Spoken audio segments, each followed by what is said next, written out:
வணக்கம் ஆபிரகாம்.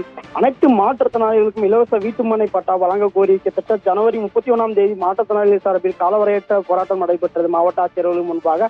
இந்த நிலையில் தங்கள் கோரிக்கைகளை நிறைவேற்ற செய்வதாக கூறி அன்றைய தினம் பேச்சுவார்த்தையை அடுத்து போராட்டம் விலக்கிக் கொள்ளப்பட்டது ஆபிரகாம். இந்த நிலையில் இன்றைய தினம் அனைத்து மாற்றுத்திறனாளிகள் சங்கம் சார்பில் கூட்டம் தயார் செய்யப்பட்டது மதுரை மாவட்ட ஆட்சியர் அலுவலகத்தில். இந்த நிலையில் காலை 10:30 மணி அளவிற்கு இந்த கூட்டம் நடைபெறும் என்று அறிவிக்கப்பட்ட மாற்றுத்திறனாளிகள் வருகை தந்துள்ள நிலையில் தற்போது வரை எந்த ஒரு அறிவிப்பு இல்லாமல் மாவட்ட ஆட்சியர் அலுவலகத்தில் மாற்றுத்திறனாளிகள் காத்திருக்கும் சூழ்நிலை ஏற்பட்டதால் தொடர்ந்து தற்போது விரக்தி அடைந்த மாற்றுத்திறனாளிகள் தற்போது போராட்டத்தில் ஈடுபட்டு வருகிறார்கள் ஆபிரகாம். ஏனென்றால் தொடர்ந்து மதுரை மாவட்டத்தை பொறுத்தவரை மதுரை மாவட்ட ஆட்சியர் மாற்றுத்திறனாளிகளை புறக்கணிக்கின்ற ஒரு குற்றத்தை சாட்டுகின்றனர். தொடர்ந்து மாவட்ட ஆட்சியரின் காரை எடுக்க விடாமல் காரின் முன்பாகவும் பின்பாகவும் படுத்துக் கொண்டு தற்போது போராட்டம் ஈடுபட்டு வருகிறார் ஆபிரகாம். இதனால் மாவட்ட ஆட்சியர்களுக்கு பெரும் பரபரப்பான சூழ்நிலை காணப்படுகிறது. தொடர்ந்து மாற்றுத்திறனாளிகள் என்னென்ன ஒவ்வொரு மாதமும் மாற்றுத்திறனாளிகளுக்கு அவர்களுக்கு ஒரு கோரிக்கைகளை பெறக்கூடிய கூட்டங்கள் நடைபெறுவது வழக்கம். அந்த நிலையில் இதுவரைக்கும் நடைபெறும் கூட்டத்தில் கூட டிஆர்ஓ தலைமையிலான கூட்டம் மட்டுமே நடைபெறுகிறது. தங்கள் கூட்டத்திற்கு மாவட்ட ஆட்சியர் ஒருபோதும் எந்த தினம்